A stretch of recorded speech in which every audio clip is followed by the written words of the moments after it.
Masyarakat suku Jawa mengenal berbagai macam desain hunian dalam kebudayaannya. Salah satu yang paling dikenal adalah desain rumah adat yang bernama joglo. Desain dari rumah adat ini lebih dikenal karena selain lebih banyak dipakai, juga dianggap mempunyai gaya arsitektur yang unik dan syarat akan nilai filosofis kemasyarakatan. Rumah joglo dari Jawa Tengah ini dibangun dengan desain arsitektur yang cukup unik. Salah satu bentuk keunikan tersebut ada pada desain rangka atapnya yang mempunyai bubungan cukup tinggi. Desain atap tersebut dihasilkan dari pola tiang-tiang yang menyangga rumah. Utamanya, di bagian tengah rumah ada 4 buah tiang yang berukuran lebih tinggi dan menyangga beban atap.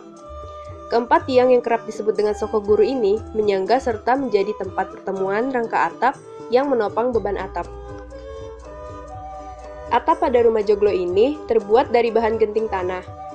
Sebelum bahan genting ditemukan, di masa lampau, atap pada rumah ini juga dibuat dari bahan dasar ijuk atau alang-alang yang sudah dianyam.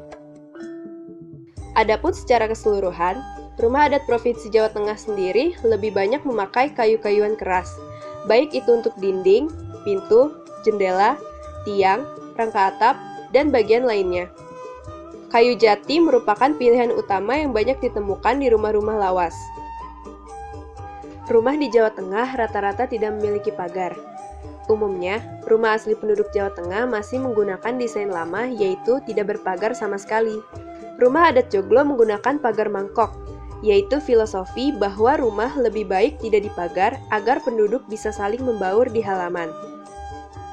Halaman depan rumah diberi teras sehingga setiap orang yang datang bisa saling bercengkrama untuk melepaskan penat atau sekedar bertegur sapa dengan penduduk sekitar. Desain rumah dibuat dengan model pintu yang dibangun di tengah rumah.